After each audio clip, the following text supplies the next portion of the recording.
सबसे पहले उसके परिणाम आज हम बात करेंगे पवन स्टार पवन स्मिथ के बारे में और ट्रेंडिंग स्टार केदार विजय के बारे में। दोनों स्टार को जो है एक साथ जो है फिल्म जो है आज जो है रिलीज हो गया है। आज है 20 अक्टूबर।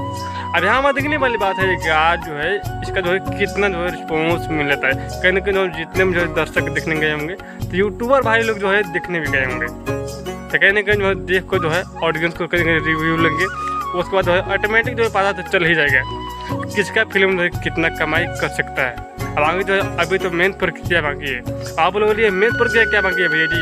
7वीं 8वीं 9वीं 10वीं और उसके बाद कहीं ना कहीं जो जितने भी जो है हमारे जो है प्रदेश में भाई लोग रह रहे हैं तो कहीं ना कहीं वो आते हैं, तो कहीं ना कहीं जो है फिल्म देखेंगे जो है ना हमारे यूपी बिहार के लोग जो काफ़ी शौकीन है, तो कहीं ना कहीं वो लोग आएंगे फिल्म देखेंगे तो कहीं ना कहीं फिल्म जो है और ज़्यादा जो कहीं ना कहीं जो है अच्छी जो है कमाई कर सकती है। तो हमें देखने वाली बात है ये जो है कहीं ना कहीं जो है अब तक जो है 12 हो चुका है और उसके बाद में 3 बजे के बाद कहीं ना शाम को जो पूरा है अपडेट निकल के आ जाएगा किसका फिल्म को जो है कितना लोग पसंद कर रहे हैं। आगे मिलते हैं शाम को, आप लोग यहाँ पर रहिए खुशी मत दी और आप लोग क्या रहा है प्लीज आगे मिलते हैं नेक्स्ट वीडियो में। आप लोग यहाँ पर खुशी मत दी।